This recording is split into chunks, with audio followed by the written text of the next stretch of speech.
Siap perang bantu KKB Papua. Peringatan segerombolan pria berbaju loreng ngaku dari Papua Nugini.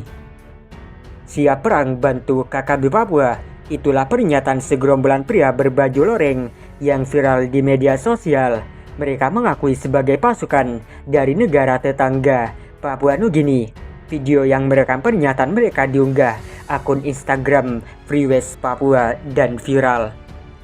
Papua bersatu, Papua Nugini siap membantu Papua Barat, tulis Free West Papua menyertai video tersebut.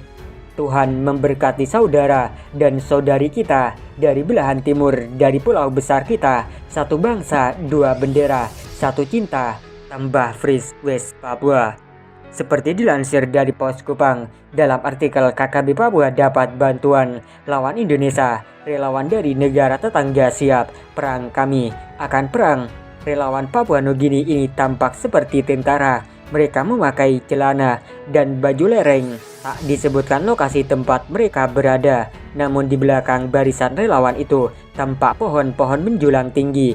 Pimpinan mereka menyatakan siap berperang melawan tentara Indonesia untuk memerdekakan Papua Barat. Atas nama warga Papua Nugini, kami sekarang berdiri di sini untuk menyatakan diri bahwa kami siap untuk pergi dan berperang melawan tentara Indonesia karena membantu rakyat kami di Papua Barat, kata juru bicara relawan Papua Nugini. Keputusan untuk mendukung KKB Papua karena pemerintah mereka tidak mendukung rakyat Papua Barat. Pemerintah kami di Port Moresby tidak memiliki inisiatif untuk mendukung rakyat kami di Papua Barat. Oleh karena itu kami, masyarakat Sepik, siap untuk pergi dan mendukung, katanya. Mereka menolak KKB Papua disebut sebagai teroris. Pemerintah Indonesia menyebut mereka UPM KKB teroris. Tapi mereka bukan teroris. Mereka berjuang untuk tanah mereka, tandas dia. Sebelumnya, KKB Papua kembali viral karena memamerkan kekuatan sebanyak 6 batalion pasukan KKB Papua yang tergabung dalam TPNPB OPM Kodap 10 ODI Dogiai dan Kodap 31 Naukai Deyai untuk kompak menyampaikan penolakan terkait OSUS dan DOB.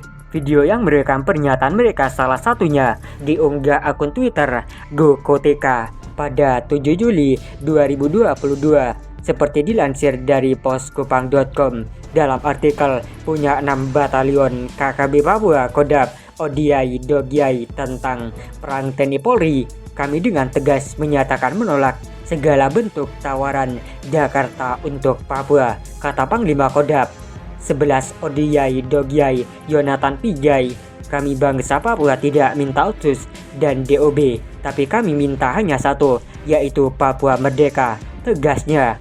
Pada akhirnya pernyataan sikap, mereka meneriakkan yel-yel di Pando Yonatan Pijai.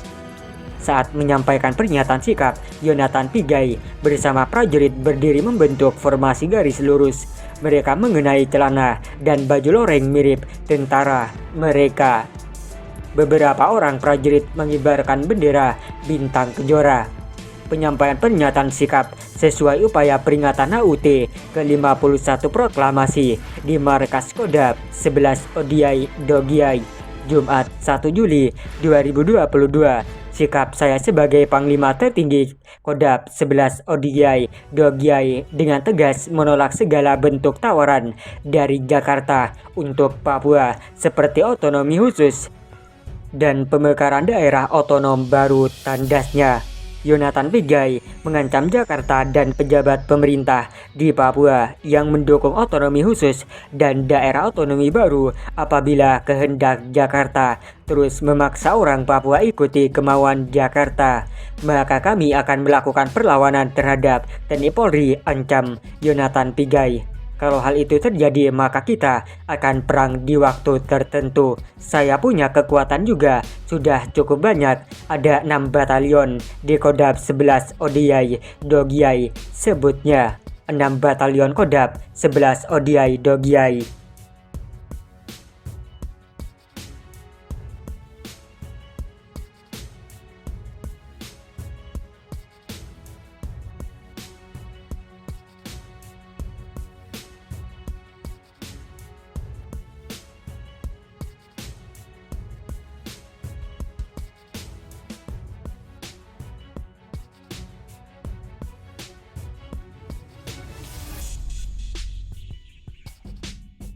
Sudah terdeteksi 500 anak buah hingga ratusan pentolan KKB siap-siap mati atau menyerah. Diskrimum Polda Papua, Kombes Pol Faizal Ramadhani menyampaikan bahwa upaya pengejaran dan penangkapan terhadap kelompok kriminal bersenjata KKB hingga kini terus dilakukan. Satu persatu pengungkapan ada juga yang menghasilkan nama baru. Dari pengungkapan tersebut, Polda Papua mengeluarkan 106 daftar pencarian orang DPO. Selama 5 tahun ini ada 106 KKB yang kami masukkan dalam DPO. Dari 106 ini kami juga lihat mana yang paling memungkinkan untuk kami tangkap, dan dari 106 ini bisa dibilang pentolan-pentolan sudah masuk semua, sedangkan kalau dihitung totalnya jumlah KKB ini bisa berkisar sekitar 500 orang, jelas Faizal saat ditemui di Meksoni Hotel Jayapura Senin. Hanya dikatakan jumlah 100 ini merupakan nama-nama yang teridentifikasi, sebab masih ada nama lain yang belum teridentifikasi. Polda sendiri, kata Kombes Faizal, kurun waktu 5 tahun terakhir paling tidak menangani 40-50 perkara khusus KKB. Tahun lalu strategi penegakan hukum lebih pada soft approach, akhirnya tidak terlalu kencang, namun tahun ini kembali dilakukan penegakan hukum, dan kami lakukan bukan hanya terhadap KKB hanya saja tetapi juga mensupport KKB.